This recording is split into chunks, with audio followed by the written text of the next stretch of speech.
All right, so my name is Angel.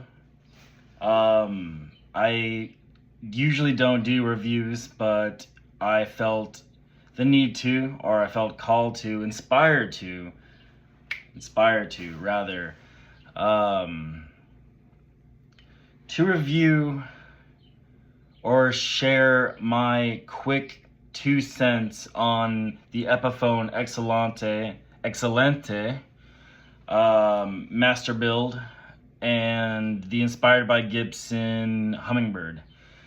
I'll cut to the chase. They're pretty good. I guess first I'll start out with the one closest to me, which is the Excellente. And it's a beautiful guitar. Visually speaking, playability wise, sound wise, there's really not much more I can ask out of a guitar than what I got in my hands right here. This is a 2022.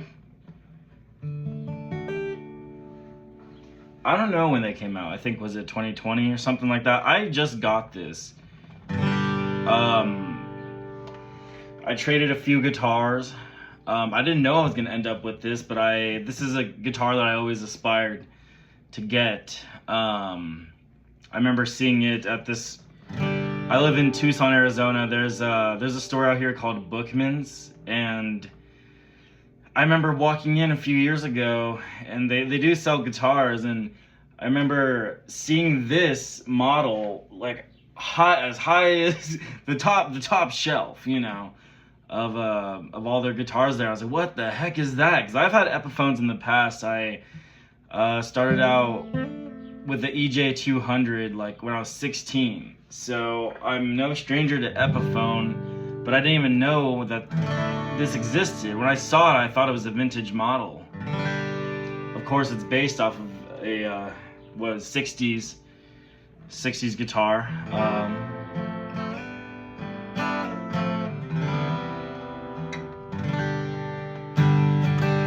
So I'm kind of a strummer. I do some finger style, some finger picking, but definitely more of a strummer.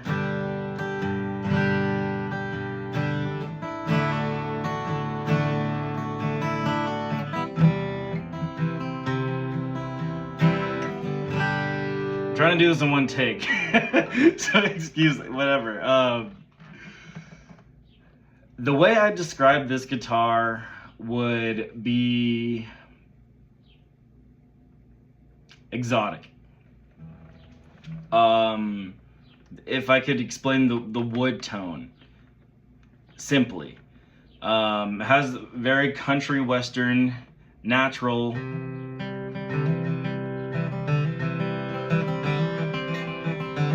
tone to it, which is nice. Of course, western look. What to say about this guitar? The pickups that came in with it are good enough. They sound good to me. I'm not asking for a whole lot. I got it for a really good deal. Of course, mother of pearl inlays, ebony fretboard, ebony bridge, was a Sitka spruce top, oven call back and sides, maple neck with I'm blanking,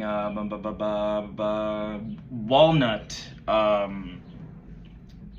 So, you know, maple and walnut, 7-ply, kind of stuck together very well. Nice tuners. These will stay in tune just fine. It's a fucking beautiful guitar. I don't know what else to say.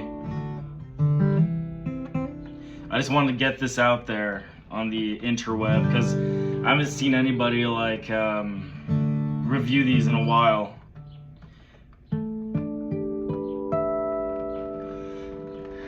I got this used and I guess it was set up by Sweetwater a few years ago. Just one owner previously. Anyways, I love it. It's a fucking beautiful guitar, and I don't ever want to part with it. That's the Excellente. And here I got the Hummingbird, inspired by Gibson, as you can tell by the headstock, and of course the orange label gives it right away. Another beautiful guitar.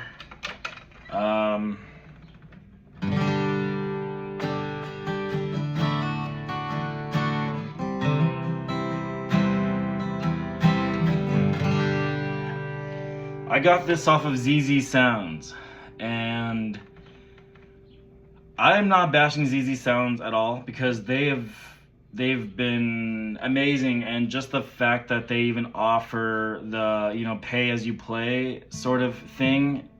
Let me say this properly, the pay as you play option. I don't think a lot of places do that, you know, for quality stuff. It's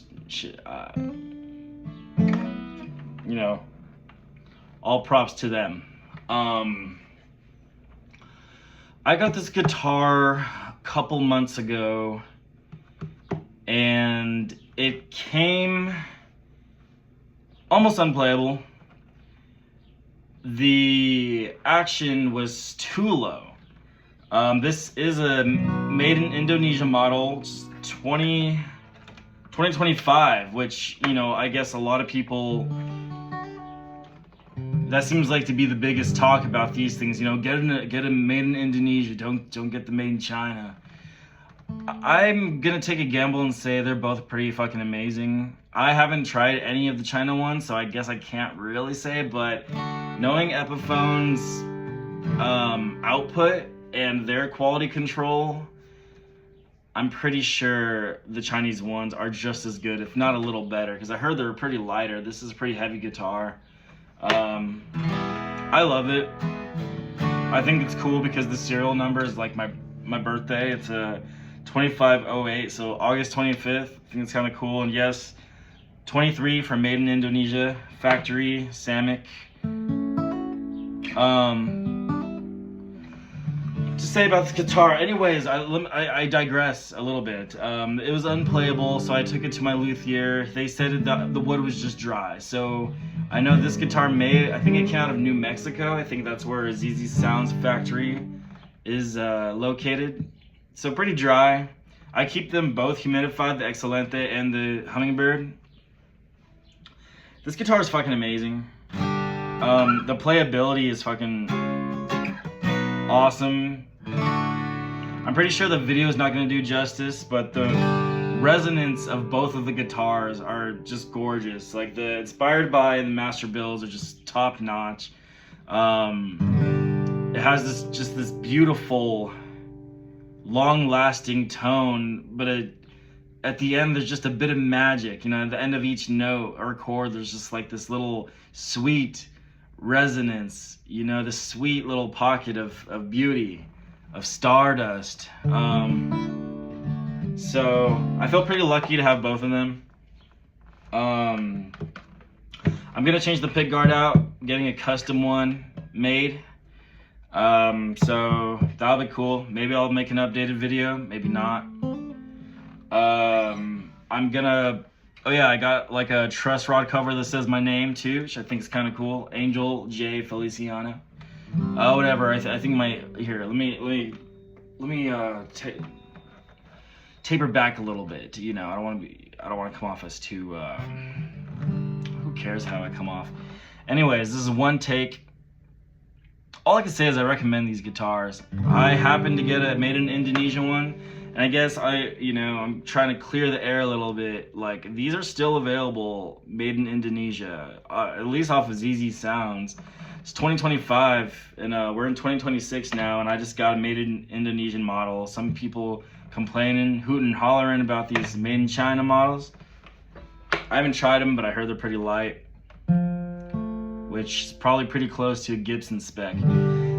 If I were to explain this guitar, I'd describe it as more, well, first off, very articulate, but rounder, bolder than the Excellente, at least, sound-wise and feel-wise.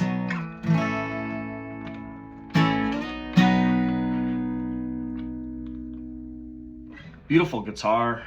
Again, mother of pearl inlays, solid wood. I mean, these things are lasting me forever. Just keep them humidified. If you get these things, just keep it humidified, keep it in a case.